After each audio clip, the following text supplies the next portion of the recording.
চিন্তা করলো যে এই যদি গাউসে পাকের মাথার পাগড়িটা যদি নিতে পারি তাহলে কিছুদিন অনেক টাকা বিক্রি করা যাবে, কিছুদিন বসে খাওয়া যাবে।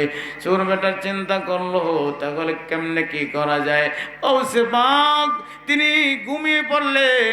ঘুমের ঘরের মধ্যে চোর বেটা কি করলো, পাগড়ি ধরে টান শুরু করলো। পাগড়ির মধ্যে ধরে যখন টানতে টানতে টানতে টানতে টানতে টানতে ঘন্টার পর ঘন্টা পর্যন্ত পাগড়ি টানে, কিন্তু পাগড়ি তো শেষ হয় না। সুবহানাল্লাহ। পাগড়ি শেষ হয় না। তখন এই পাগড়ি যখন শেষ হয় না, এমনিতেই শোনা যায় মসজিদের মিনার থেকে আজান দিস, আল্লাহু আকবার, আল্লাহু আকবার।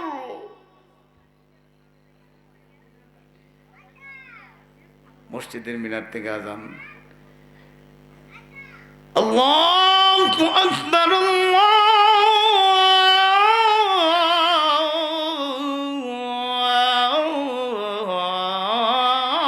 আকবার, আল্লাহু আকবার। আজানের ধ্বনি যখন শুনতে পাইল তখন গাউসে পাক উঠবো ওযু করার জন্য, নামাজের জন্য। চোর দরজা খুললে পাইছে। কত এখন যদি আজান হয়ে গেছে, এখন যদি আরো কত সময় থাকি তাহলে তো এমনি ধরা খাইমু। দরজা খুললে দৌড় দিছে চোর। যাই আর কয় যে আজকে যাক, আজকে সময় বেশি একটা পাই নাই, আগামীকালকে আবার আসবো। হ্যাঁ, আগামীকালকে আবার আসবো। গাউসে পাক আব্দুল কাদের জিলানী রাহমাতুল্লাহি আলাইহি তিনি আসরের নামাজের ওযু বানাইতেছেন। এমন তো অবস্থায় চোর বেটা চিন্তা করলো আজকের দিন সবরে যায় ঢুইকা যামু। আসরের পরে চোর যায় ঘরের ভিতরে ঢুইকা গিয়া কাঠের তলে চকির তলে যায় ঠিক মারে বৈশা রয়েছে বন্ধুরি। তখন আমার গাউসে পাক আসরের নামাজ পড়লেন, মাগরিব পড়লেন, এশা পড়লেন। চোর বেটা তো সে বসার, গাউসে পাক কোন সময় ঘুমাইবো, ঘুমাইলেই সে তার কাজ করব, কথা কোন ঠিক না।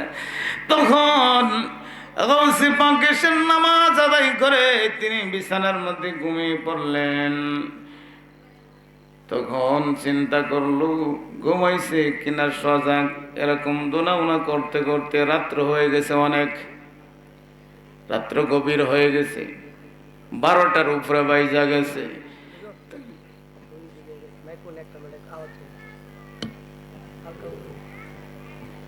তখন কি করলো, চিন্তা করলো এখন তো কাজ করার সময় হয়েছে। এমন তো অবস্থায় দরজার মধ্যে জানি কে জানি টুকটুক করতেছে দরজার মধ্যে। সুবহানাল্লাহ কোন দরজার মধ্যে টুকা দিতেছে। গাউসে পাক বলেন কে গো এত রাত্রে আমার দরজার মধ্যে টুকা দাও। তখন ডাক দিয়ে বলতেছি আমি হযরতে কয়েস কিজির রহমতুল্লাহি আলাইহি আপনার কাছে হুজুর আসি। সুবহানাল্লাহ কোন কেন এত রাত্রে? এক শাম শহরের কুতুব মারা গিয়েছে, কুতুব এন্তেকাল করছে। শাম শহর নয়তো কুতুবের এই মুহূর্তে প্রয়োজন, নয়তো শহর ধ্বংস হয়ে যাইব। কারণ শহর কিন্তু কুতুব ছাড়া শহর চলে না, কথা কোন ঠিক না। শহরের মধ্যে অবশ্যই কুতুব থাকতে হবে, নয়তো এই শহর বন্ধ হয়ে যাবে, শহরও চলবে না বন্ধু।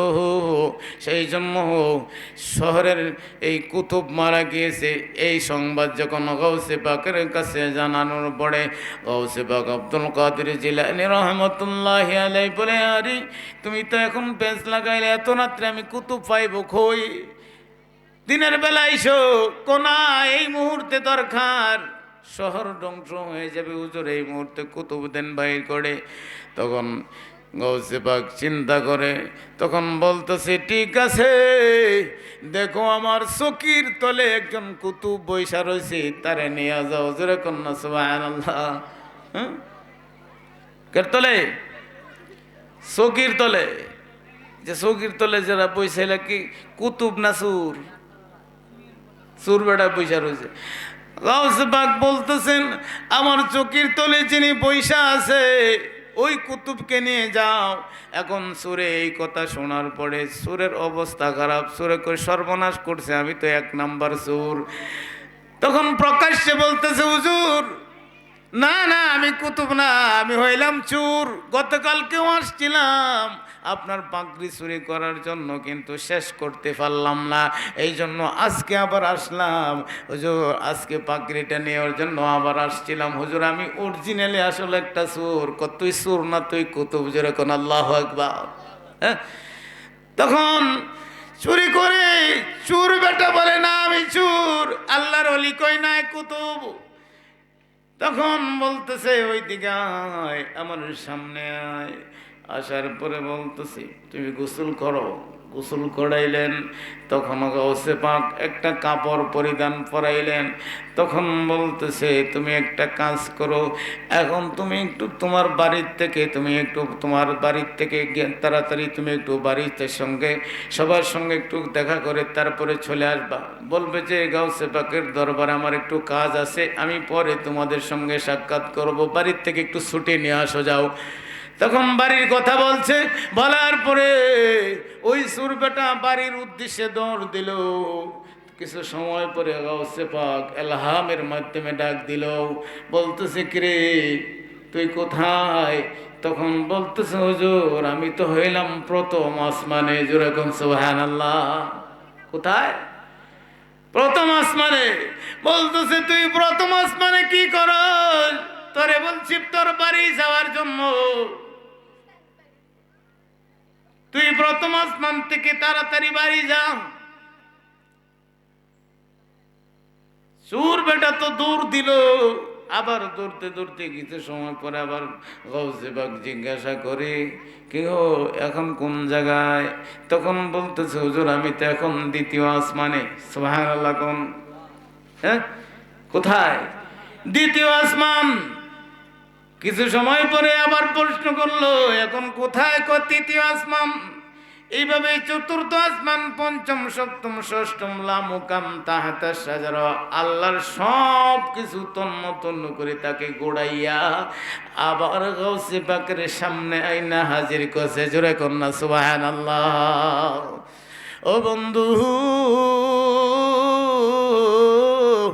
গাউসে পাক সামনে বসায়া বলে চক্ষুটা একটু বন্ধ করো। সুবহানাল্লাহ। অনেক লম্বা ঘটনা, আমি শর্ট করে বলছি বন্ধুরা বাবারা। তখন কি করলো, এমন তামাজ্জু দিলেন, দেওয়ার পরে বলতেছে ঠিক আছে এখন চক্ষু খোলো। খোলার পরে বলতেছে এখন থেকে তুমি হইলা শাম শহরের কুতুব। জোরে কোন সুবহানাল্লাহ। ওই চোর বেটাকে কুতুব বানাইয়া দিছে। কোন মাদ্রাসায় পড়েছে বন্ধু বলেন? কোন মাদ্রাসায় লেখাপড়া করেছে? কোন ভার্সিটির মধ্যে লেখাপড়া করেছে? আল্লাহর ওলি হইতে হইলে বন্ধু সাধারণ মানুষ আল্লাহর ওলি হইতে পারে। হুজুর বলেছেন, এই আমাদের কাঞ্চন বাবা হুজুর কেবলা একটা ওয়াজ করেছিলেন কিছুদিন আগে, আমি শুনেছিলাম যে এক কৃষক, সাধারণ মানুষ কৃষক, কৃষি কাজ করে, ওই লোকটাও আল্লাহর ওলি হয়ে রয়েছে। জোরে কোন সুবহানাল্লাহ। আল্লাহ গবেষণা করে আমার সাধারণ কিছু বান্দা লেখাপড়া নাই, তবু সে তা আমার বন্ধ হয়ে আছে। ফেরেশতারা কয় না এটা বিশ্বাস করি না। যদি বিশ্বাস না করে তাহলে ওই যে আমার এক বান্দা জমিনের মধ্যে হাল চাষ করতেছে, তার কাছে তোমরা 2 জন ফেরেশতা যাও। সুবহানাল্লাহ। কোন? ওই সাধারণ মানুষটার কাছে, কৃষকের কাছে, বৃদ্ধ মানুষ কৃষক মানুষ তার কাছে আইসা বলতেছে যে দুইজন ফেরেশতা এসে বলে, চাচা আসসালামু আলাইকুম। ওয়ালাইকুম আসসালাম। আপনার সঙ্গে একটু কথা ছিল। তখন এই দুইজন ফেরেশতারা মানুষের সুরত ধরে আইছে। তখন ক্ষেতের আইলের মধ্যে দাঁড়ায় রয়েছে, বলতেছে, বাবা একটু দাঁড়াও, এই আওয়াজটা নিয়ে আসি। গরু দিয়ে হাল চাষ করতেছে, এই আওয়াজটা নিয়ে আসতেছি, দাঁড়াও। আওয়াজটা শেষ করেই না এখানে গরুটি খাড়া করলো, এই আলের ফলাটা গাড়লো, গাইরা গরুটি খাড়া করে বলতেছে, হ্যাঁ বলো তোমাদের কি সমস্যা। বলতেছে, আমরা আসছি আপনার কাছে। কিসের জন্য? আমরা আপনার একটা প্রশ্ন জানতে চাই। কি প্রশ্ন বলো? প্রশ্ন হইল, এই আসমানের মধ্যে, আসমানের উপরে কি পরিমাণ ফেরেশতা আছে আপনি বলেন? কতগুলি ফেরেশতা আছে বলেন? বলতেছে, এই কতগুলি ফেরেশতা, সুবহানাল্লাহ, এটা তো গুণে কোনোদিন শেষ করা যাবে না। অসংখ্য অগণিত ফেরেশতা আছে, বলে শেষ করা যাবে না। এটা কেমনে সম্ভব? না, এটা তো শেষ করা যাবে না। তখন বলতেছে, এই মুহূর্তে যেহেতু শেষ করা যাবে না অগণিত ফেরেশতা, কিন্তু এই মুহূর্তে দুইজন কম আছে। আসমানে দুইজন ফেরেশতা কম আছে, সুবহানাল্লাহ করতেন না? তখন ফেরেশতারা আশ্চর্য হয়ে গেল, এই কি কথা শুনাইলো, তিনি কেমনে জানে? দুইজন কম, বাকিরা কোথায়? দুইজন হইল, কারা কম তোমরা কি এখনো বুঝো নাই? তোমরা জমিনের মধ্যে আছো, তোমরা দুইজন শট আছে আল্লাহর জমিনের মধ্যে, আল্লাহর আসমানের মধ্যে ফেরেশতা, কারণ তোমরা দুইজন জমিনের মধ্যে দাঁড়ায় রয়েছো। জোরে কোন আল্লাহু আকবার। এখন বলেন, ওই সাধারণ মানুষটা, কৃষক মানুষ, লেখাপড়া নাই, কোনো কিছু নাই, তিনিও কিন্তু আল্লাহর বন্ধু হয়ে রয়েছে। কথা কোন ঠিক কিনা বন্ধুরে আমার? সেই জন্য আল্লাহর ওলিদের কাছে গেলে সাধারণ মানুষ আল্লাহর বান্দা, তখন আল্লাহর বন্ধুর কাছে সে বান্দা আর বান্দা থাকে না। আল্লাহর বন্ধুর কাছে গেলে বান্দাও আল্লাহর বন্ধু হয়ে যায়। কথা কোন ঠিক কিনা? ও বন্ধুরে, সেই জন্য আমি বলছিলাম, কামেল পীরের দরবারে যদি আমরা যাই, সাধারণ মানুষগুলিও আল্লাহর ওলি হয়ে যায়। কথাগণ, আপনি যদি তরিকতের মধ্যে সবক নেন, সবক নেওয়ার পরে যদি আপনি ওলি আল্লাহ হইতে পারলেন না, আপনি কানে আল্লাহর ওলির কাছে বায়াত রাসূল গ্রহণ করলেন, তরিকতের সবক বন্ধু, এটা হইল তরিকতের কথা। আপনি একজন কামেল পীরের হাতে বায়াত রাসূল গ্রহণ করার পরে যদি আজকে গ্রহণ করলেন, আগামী কালকে যদি মারা যান, তাহলে আপনার কি উপায় হবে? আপনার হিসাবটা হইল তরিকতের ভাষায়। বন্ধুনি, গাউসে পাকের কিতাবের মধ্যে আসছে, তখন ওই পাগলাটা যখন মারা যায়, মারা যাওয়ার পরে তার কবরের মধ্যে তরিকতের ক্লাস নেওয়া হয়। যেরকম সুবহানাল্লাহ, তার কবরের মধ্যে তরিকতের ক্লাস নেওয়া হয়। ওই লোকটা, ওই আল্লাহর বান্দা হাসরের ময়দানে যখন উঠবে, তখন সে ওলির দপ্তরে, ওলিদের কাতারের মধ্যে থাকবে। সুবহানাল্লাহ কোন? তখন এটা আশ্চর্যজনক কথা হইল, লোকটা তো কোনোদিন ওলি আল্লাহ না, সাধারণ মানুষ ছিল। ওই লোকটা কেমনে ওলি হইল? তরিকতের ভাষা হইল। বন্ধুরে, আমরা যদি তরিকার মধ্যে যদি আমরা ভর্তি হই, তরিকার মধ্যে যদি আমরা ভর্তি হই, কথা কোন ঠিক কিনা? তরিকতে আল্লাহর ওলিদের কাছে যদি, আল্লাহর ওলিদের দরবারে যদি আমরা যাই, আল্লাহর ওলির কাছে যদি আমরা বায়াত রাসূল গ্রহণ করি, গ্রহণ করার পরে তখন আমরা কিন্তু যতদিন বেঁচে থাকি, ততদিন যতটুকু পর্যন্ত আমরা বেঁচে থাকি, ততটুকুই আমাদের সাফল্য। কথা কোন ঠিক কিনা? যতদিন আমরা, যেদিন থেকে তরিকতের মধ্যে আমরা ডুবে দিয়েছি, যেদিন থেকে আমরা বায়াত রাসূল গ্রহণ করেছি, সেদিন থেকে আমরা হইলাম হাক্কানি মুসলমান, হক মুসলমান। কথা কোন ঠিক না? এর আগ পর্যন্ত কিন্তু আমরা নাম মাত্র মুসলমান, ঠিক না কোন? আল্লাহ রাব্বুল আলামিন কোরআনের মধ্যে বলেন, ইয়া আইয়ুহাল্লাযীনা আমানুত্তাকুল্লাহ। সুবহানাল্লাহ কোন? আল্লাহ তাআলা বলেন, হে ঈমানদারগণ, তোমরা আমি আল্লাহকে ভয় করো। কাকে? আল্লাহকে, আল্লাহ বলেন তোমরা আমাকে ভয় করো হাক্কা তুকাতিহি, ভয় করার মতন। ওয়ালা তামুতুন্না, তোমরা কখনো মৃত্যুবরণ করিও না, ইল্লা ওয়া আনতুম মুসলিমুন, মুসলমান না হইয়া। সুবহানাল্লাহ কোন। এখন প্রশ্ন হইল মুসলমান, তাহলে মুসলমান কারা? আমরা তো এমনিতে মুসলমান, আমরা কিন্তু মুসলমান নতুন করে হইতে হয় নাই, ঠিক কিনা কোন? কেন? আমার বাবা মুসলমান, সেই জন্য আমি মুসলমান, ঠিক কিনা কোন? এক পার্থক্যটা একটু বুঝেন, ওয়াজের পার্থক্যটা একটু বুঝতে হবে। এখানে কিন্তু একটা ঝামেলা আছে, এই আয়াতের তরজমার মধ্যে একটু গভীরে আলোচনা ঢুকছে। বন্ধু একটু মনোযোগ। তখন আমরা কেন মুসলমান? আমার বাবা মুসলমান, সেই জন্য আমরা মুসলমান, ঠিক কিনা খন? আমার বাবা কেন মুসলমান? আমার বাবার বাবা মুসলমান, ঠিক কিনা খন? আমার বাবার বাবা কেন মুসলমান? বাবার বাবা মুসলমান, সেই জন্য আমরা ওয়ারিস সূত্রে মুসলমান, ঠিক কিনা খন? সেই সূত্রে কিন্তু আমরা নতুন করে কোনো কলমা পড়তে হয় নাই, পড়তে হয়েছে। কারণ হইল আমরা মুসলমানের ঘরের মুসলমান, এই জন্য পড়তে হয় নাই। আমরা কিন্তু ওয়ারিস সূত্রে মুসলমান, প্রকৃত মুসলমান না। প্রকৃত মুসলমান তখনই হয় যখন একজন আল্লাহ হাক্কানে, আল্লাহর বন্ধু, আল্লাহর অলির কাছে যখন একটা মানুষ বায়াত রাসূল গ্রহণ করে, আল্লাহর অলির জবান থেকে যখন, আল্লাহর অলির জবান থেকে যখন আপনি আমাকে কলমা শরীফটা পড়াইব, সেদিন থেকে আপনি আমি হইলাম পরিপূর্ণ মুসলমান। জোরে কোন সুবহানাল্লাহ।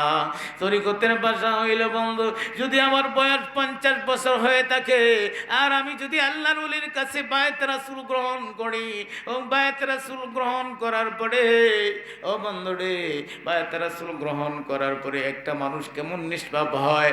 হাদিসের মধ্যে আসছে, মায়ের গর্ভের থেকে একটা সন্তান ভূমিষ্ঠ হওয়ার পরে যেমন তার কোনো গুনাহ থাকে না, এরকম ভাবে সে নিষ্পাপ বান্দা হয়ে যায়। যেরকম সুবহানাল্লাহ। তখন প্রশ্ন জাগতে পারে, হুজুর আমি তো, আমার বয়স 50 বছর, আমি তো অনেক গুনাহ খাতা করেছি, ঠিক কিনা কোন? অনেক গুনাহ খাতা করেছি, তাহলে আমার গুনাহগুলি কোথায় যাবে? তখন ও বন্ধুরে, আপনি আল্লাহর ওলির কাছে যাওয়ার কারণে আমার আল্লাহ আপনার সব গুনাহগুলি মাফ করিয়া দিবে, আর আপনাকে নতুন রূপে মুসলমান হিসাবে আপনাকে গণ্য করবে। যেরকম আল্লাহু আকবার। এই জন্য বন্ধুরে, যারা আল্লাহর ওলিদের কাছে বায়াত রাসূল গ্রহণ করে, তারা কিন্তু নবীজির দিদার অতি তাড়াতাড়ি পায়, ঠিক কিনা কোন? অতি তাড়াতাড়ি নবীজির সঙ্গে দিদার হয়ে যায়। কারণ আল্লাহর ওলিদের কাছে যাওয়ার পরে আল্লাহর ওলিরা দুরূদ শরীফের আমল দিব, অনেক আমল দিব। জুনাইদ বাগদাদী রহমাতুল্লাহি আলাইহি যখন শুনতে পাইল এই কথা, রে 500 বার দুরূদ শরীফ পড়া ঘুমাইলে আমার নবীজির সঙ্গে দিদার হবে। সুবহানাল্লাহ কোন। এই ওয়াজ যখন শুনতে পাইল, মুর্শিদ বলছে 500 বার দুরূদ শরীফ পড়া ঘুমাইলে আমার নবীর সঙ্গে দিদার হইব। এই কথা যখন শুনতে পাইল, শোনার পরে ওই পাগলা আমল করলো, আমল করার পরে নবীজির সঙ্গে তার দিদার হইল না। প্রথম দিন নবীজি, মুর্শিদ বলছে যে প্রথম দিন হইতে পারে নবীজির সঙ্গে তুমি আমল করে 500 বার 1000 বার দুরূদ শরীফ পড়ে ঘুমাইবা, ঘুমানোর পরে নবীজির সঙ্গে তোমার দিদার হবে। যদি না হয় দ্বিতীয় দিন হবে, না হয় তৃতীয় দিন হবে। সুবহানাল্লাহ কোন। এই কথা যখন বললেন, প্রথম দিন সেই পাগলায় আমল করলো, কিন্তু আমল করার পরে তো আর নবীজির সঙ্গে দিদার হইল না, সাক্ষাৎ হইল না। এখন দ্বিতীয় দিন আমল করলো, পাইল না। তৃতীয় দিনও আমল করলো, নবীজির সঙ্গে দিদার হইল না। তখন ওই জুনাইদ বাগদাদী তিনি চিন্তা করলো, হারি আমি কি, আমার মুর্শিদ কামলার জবানের কথা তো মিথ্যা হইতে পারে না। কথা বলেন, আল্লাহর ওলিরা কোনো মিথ্যা কথা বলতে পারে না, কারণ আল্লাহর ওলিদের জবান আল্লাহর কুদরতি জবান। কথা বলেন ঠিক না? ও বন্ধুরি, আল্লাহর ওলিরা কখনো মিথ্যা কথা বলতে পারে না। তখন সে চিন্তা করলো, আরে তাহলে বোঝা গেল আমার মতো নাফরমান আল্লাহর এই জমিনের মধ্যে আর কেউ নাই। কারণ আমি নবীর সঙ্গে দিদার হইল না, আমার মতো পাপিষ্ঠ বান্দা আল্লাহর এই জমিনে মনে হয় আর কেউ নাই। এখন সে চিন্তা করলো, আরে এই জীবন থাকলে আর কি হবে, এই জীবন আর রাখবো না, এই জীবন আমি আত্মহত্যা করে আমি জীবন দিয়া দেব। কারণ নবী যে এই জীবনে যদি নবীকে না পাই, এই জীবনে আপনি আমার আর কোনো এই জীবন বাঁচার কোনো দরকার নাই। কথা কোন ঠিক না? মুর্শিদ হাসেন আমার সামনে, নবী আসেন আমার সামনে, জনমের মতন দেখালো আপনাকে, নবী আসেন আমার সামনে, জনমের মতন দেখালো আপনাকে। তুমি কান্দ মাদিনাতে নবী, তুমি কান্দ মাদিনাতে, আমাকে রাই কাদরে, জনমের মতন দেখালো আপনাকে, নবী আসেন আমার সামনে, নবী আসেন আমার সামনে, জনমের মতন দেখালো আপনাকে। আল্লাহু আকবার বলেন। যাই হোক, আলহামদুলিল্লাহ। তো নিয়ে আসেন, বক্তা নিয়ে আসেন, সমস্যা নেই। যাই হোক, আমাকে তো আপনারা চেনেন, আমি এই নুরানি মঞ্জিল দরবার শরীফে হুজুর কেবল আমাকে অনেক ভালোবাসেন, মহব্বত করেন, সেই জন্যই এই আপনাদের মাহফিলের মধ্যে আমাকে স্মরণ করেন, সেই জন্য আমি একটু মুক্তসর আলোচনা করি। এটা মুর্শিদের দয়া, কথা কোন ঠিক না? হ্যাঁ, মুর্শিদ যারে দয়া করে আউলিয়া বানাইতে পারে, মুর্দা কলব জিন্দা করে চোখের পলকে, মুর্শিদের কদম বিহনে জীবন মিছে। ঠিক কিনা বলেন? হ্যাঁ, মুর্শিদের কদম ছাড়া জীবনটাই ব্যথা। ঠিক কিনা ঘর? এই জীবন যদি আপনার সাফল্য হইতে হয়, আপনি যদি সঠিক রাস্তা পাইতে হয়, আল্লাহ আল্লাহ রাসূলকে যদি পাইতে হয়, তাহলে কি করতে হবে? মুর্শিদের কদমে আপনি আমার জীবন বিলীন করে দিতে হবে। আল্লাহ তাআলা আমাদেরকে সবাইকে এই আজকের আলোচনা আমি সহ সবাইকে আমল করার তৌফিক দান করুন। সবাই বলেন আমিন। হাযা ওয়া আখির দাওয়ানা আলহামদুলিল্লাহি রাব্বিল আলামিন। আসসালামু